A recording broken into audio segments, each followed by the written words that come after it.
Bonjour, j'ai avancé cette semaine pour sortir le plus d'idées possible, dans le fond, qui me trottaient en tête par rapport à mon thème, en sachant que j'avais pas mon texte encore, que mon texte allait être remanié à la fin de la semaine, donc le vendredi. Donc, du lundi au jeudi, j'ai travaillé plus dans l'exploration.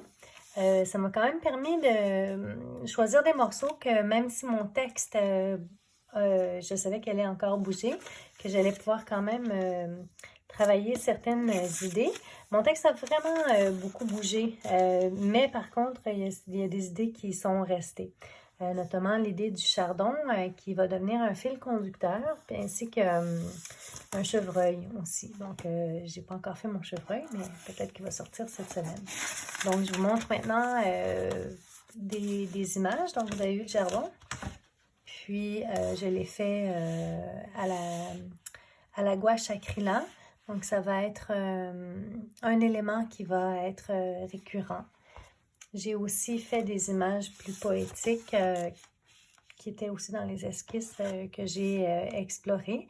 Même si les phrases changent, je pense qu'il y a un peu des charges émotives qui peuvent être ressenties à travers les différentes peintures. Donc, c'est ce que j'ai avancé, terminé et approfondi cette semaine.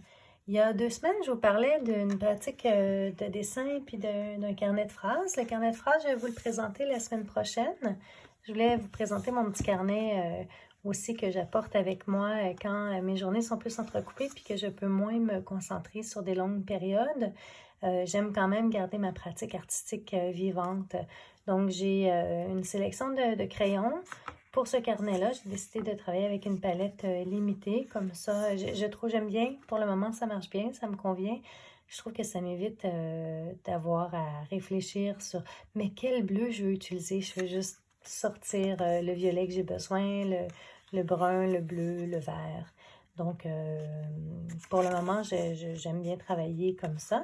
Mon garçon est souvent mon sujet d'étude et puis parfois son papa.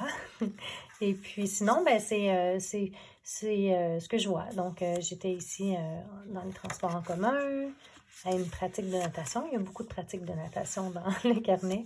Et puis, dans un jardin, je trouvais qu'il y avait des belles feuilles, des belles fleurs.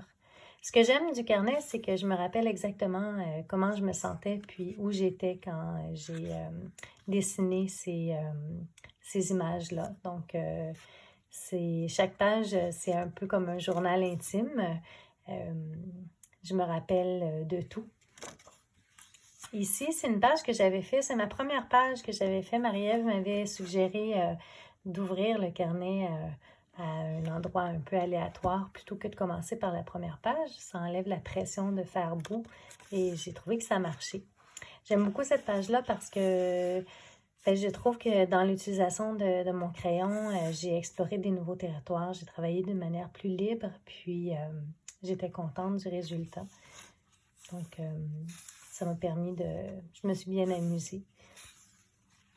Et puis, donc encore là, je me rappelle du moment, puis c'est vraiment chouette. Ici, j'ai exploré aussi d'autres manières d'utiliser mon crayon. Donc, c'est un outil vraiment précieux, je trouve, cette pratique-là. Je trouve que ça me nourrit beaucoup, puis ça me fait du bien. Et puis voilà, je vous encourage à sortir vos crayons, vous aussi, si ça vous le dit. La semaine prochaine, je vous présente mon carnet de phrases et les montages que j'aurai fait pendant la dernière semaine. Merci d'être là.